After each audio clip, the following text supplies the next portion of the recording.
মাননীয় স্পিকার, আমি যখন দেখতাম আমার গাড়ি থেমে গেলে আমার গাড়ির পাশে সেই সময়ে আমাদের তরুণ যুবকরা এসে হাজারি হতো, বলতো যে আমি অমুকখানে ছাত্রদল করতাম, আমি ওকে যুবদল করতাম, আমি ওখান থেকে পালিয়ে চলে এসেছি, এখন এখানে আমি হকারের কাজ করছি। অনেকে রিক্সা চালাতো, অনেকে বাড়িতে সেই সময় দারোয়ানের কাজ করতো।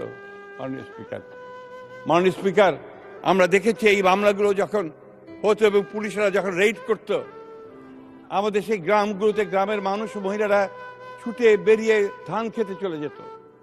শীতের সময়ে তারা সেই ধান খেতে আশ্রয় নিত অথবা গাছে আশ্রয় নিত।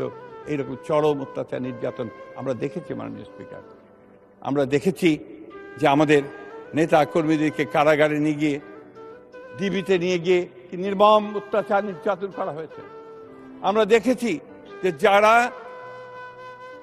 স্ট্যাটাস দিয়েছে সোশ্যাল মিডিয়াতে, কথা লিখেছে, যারা জিয়া সাইবার ফোর্স নাম দিয়ে যারা তখন লিখত, তাদের কিভাবে তুলে নিয়ে গিয়ে নির্মম অত্যাচার করে হাতের নখ পায়ের নখ তুলে ফেলে দিয়ে তাদেরকে ছুঁড়ে ফেলে দেওয়া হয়েছে অন্ধকারের মধ্যে।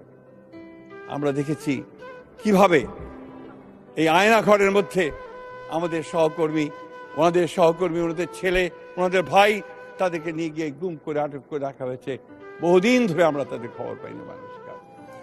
মাননীয় স্পিকার, সেই জন্য একদিকে যেমন ওই 1971 সাল আমাদের চিন্তায়, আমাদের মননে, আমাদের অস্তিত্বে, আমাদের মজ্জায়, ঠিক একইভাবে এই 15 বছরের লম্বা ইতিহাস, ফ্যাসিবাদের বিরুদ্ধে যুদ্ধের ইতিহাস, সংগ্রামের ইতিহাস এবং জুলাইয়ের ছাত্র জনতার অভ্যুত্থান ইতিহাস, এটা আমাদের বুকেই আমরা ধারণ করি। মাননীয় স্পিকার, এটা এই দেশের সব মানুষই ধারণ করে। মাননীয় স্পিকার, কিন্তু যখন এই কথাগুলো, এই বিষয়গুলো নিয়ে কোনো কটাক্ষ করা হয়, তখন তো অবশ্যই মাননীয় স্পিকার আমরাও কষ্ট পাই।